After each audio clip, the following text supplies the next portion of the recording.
Martine Aubry, bonjour. Bonjour. Alors j'ai l'honneur d'être face à la vraie Martine Aubry avec beaucoup d'humour, vous tenez à le préciser. Absolument, c'est important.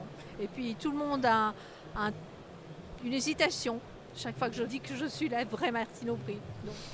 Et donc sur le plan immobilier, vous êtes présidente de Fame Immo Conseil. Est-ce que vous pouvez m'expliquer de quoi cette société propose aux clients? Des pilotages commerciaux. En fait, ça consiste à décharger certains asset managers dans des sociétés ou des foncières ou des CPI. Et en fait, quand les immeubles ne sont pas pleins, ils confient cet actif à l'extérieur. Je m'en occupe et j'anime les réunions commerciales, je fais le suivi, je vais sur place, sur site. J'arrive à connaître les différents locataires. Parfois, ça me permet de renégocier un nouveau bail parce que justement, ils comptaient donner un congé et peut-être s'en aller et on essaye de le récupérer. D'accord, donc vous faites ce qu'on appelle du pilotage commercial. Vous êtes un peu comme un pilote d'avion, vous me disiez. Absolument, voilà. Et dans l'avion, on emmène les commercialisateurs, d'accord ? C'est-à-dire que je peux conseiller certains propriétaires dans les choix de leurs commercialisateurs, sauf s'ils souhaitent absolument prendre certains. Donc ça, c'est aucun problème je n'ai pas à me mêler de ça, mais si je peux conseiller, je le fais. Voilà. Et alors, quelle expérience il faut, quel type de qualité il faut pour exercer cette profession? Quelle est la plus-value finalement que vous apportez? Alors, je pense que la plus-value, c'est d'avoir managé des personnes. Ça, c'est très important parce qu'effectivement, vous vous trouvez face à des commercialisateurs et vous avez l'habitude de manager du monde, donc tout ça est très fluide.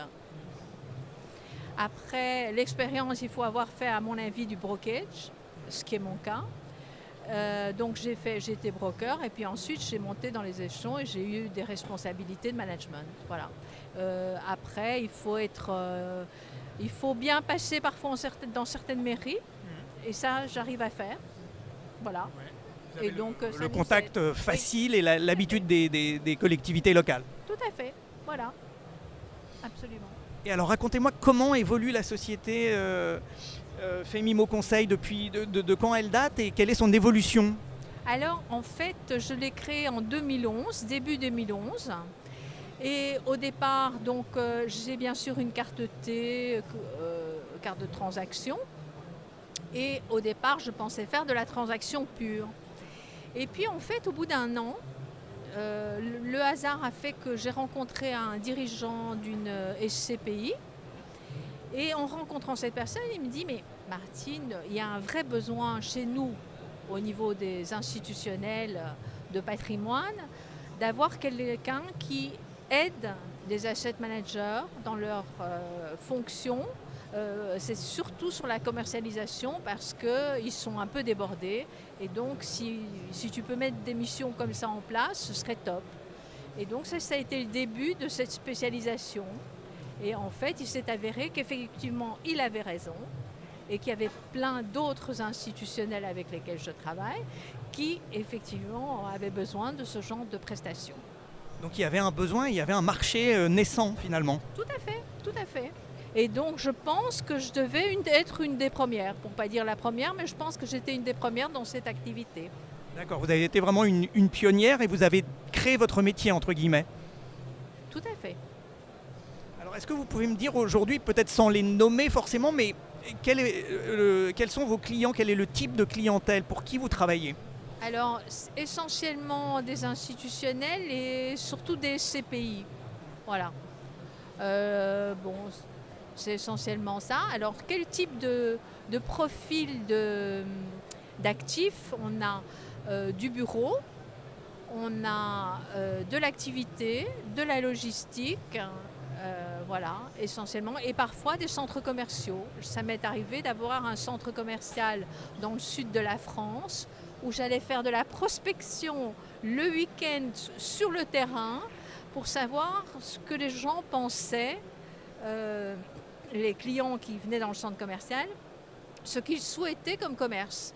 Et ça nous a permis de nous orienter pour faire des démarchages sur des branches bien spécifiques. Et on a rempli tout le centre commercial comme ça. Et est-ce que vous avez d'autres exemples de missions intéressantes dans d'autres domaines? Surprenantes parfois. J'ai eu une mission, je ne citerai pas le nom du propriétaire non plus, parce que ce n'est pas le but. C'était une mission dans le 9e arrondissement et en fait, ils souhaitaient arbitrer leur immeuble.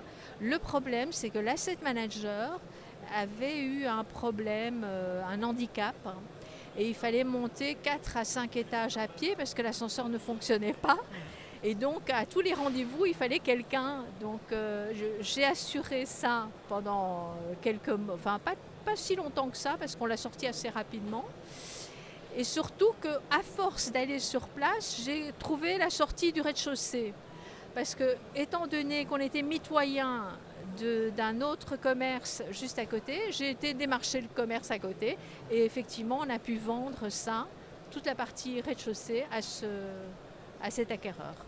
Donc à chaque fois, il y a des opportunités qui se créent à travers ces missions et ces contacts. Oui, tout à fait. Et d'ailleurs, un autre actif dont je me suis occupée dans le 78, qui était assez compliqué, un immeuble de bureau un peu, je ne vais pas dire au milieu de nulle part, mais c'est vrai que c'était un peu particulier, c'était au bord d'une nationale et pas très tertiaire. Et donc en fait, là j'ai pris beaucoup de contacts en mairie, où j'ai sympathisé avec le maire, avec l'urbanisme, etc. Et à un moment, il s'est avéré qu'ils n'avaient pas assez de logements sociaux. Et ils ont dû faire une modification du PLU. J'ai été avertie avant et tout. Et en fait, on est arrivé à sortir cet immeuble dans ce sens-là. Et moi, j'ai amené le promoteur que je connaissais et on a pu aboutir. Et il y avait en plus... J'ai dû me charger d'une éviction, puisqu'il restait encore un locataire dans l'immeuble, et je me suis chargée de la dernière éviction. Voilà. Et alors, comment évolue votre profession? Vous me disiez qu'il y a de plus en plus quand même de concurrence. Est-ce que c'est le cas et quelle est l'évolution que vous décelez?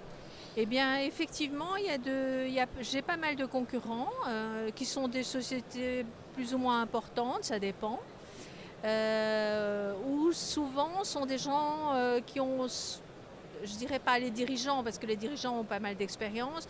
Peut-être que les gens qui sont chargés, que je ne connais pas personnellement d'ailleurs, des actifs en question ont sans doute moins d'expérience que moi. Mais bon, c'est pas un reproche. Hein. Bien sûr que non. Mais ça veut dire qu'il y a plus d'acteurs sur le marché qu'auparavant. Absolument, oui. Et dans ce cadre-là et dans ce contexte-là, quels sont vos atouts? Quels atouts vous entendez faire valoir justement face à ces nouveaux acteurs? Alors moi, je ferai valoir le fait que j'ai beaucoup d'expérience, bien sûr, qu'en plus, je suis assez pédagogue, parce qu'en réalité, historiquement, je suis prof de mathématiques, donc rien à voir. Mais donc je suis assez pédagogue et du coup ça aide, je pense, à une certaine fluidité dans les contacts avec les commerciaux, avec lesquels je m'entends super bien, mais parce que j'ai fait le même métier qu'eux aussi pendant des années, donc je connais bien. Donc votre métier, c'est aussi un métier de contact et de compréhension des enjeux? Tout à fait, tout à fait. Et il faut parfois imaginer certaines choses qu'on n'aurait pas imaginées. Et juste pour terminer sur ce salon Rent, alors c'est l'occasion aussi de rencontrer certains de vos clients, peut-être d'en prospecter d'autres. Qu'est-ce que vous venez chercher sur ce salon? Eh bien écoutez, je ne connaissais pas ce salon parce qu'objectivement je vais très souvent au CIMI et au MIPIM, mais ce salon-ci je n'étais jamais venue. Donc en fait je vais voir ce que je vais trouver. Et peut-être une dernière question pour conclure. Comment vous jugez la conjoncture immobilière aujourd'hui avec une forme d'incertitude économique? Quel regard vous portez sur la conjoncture? Eh bien écoutez, comme j'ai régulièrement des rapports de commercialisation avec les différents agents, je suis un peu au courant, je dirais plus qu'un peu au courant du marché qui est très tendu. Et donc, oui, c'est quand même très inquiétant ce qui se passe et ils sont tous très très inquiets sur la conjoncture, oui, franchement.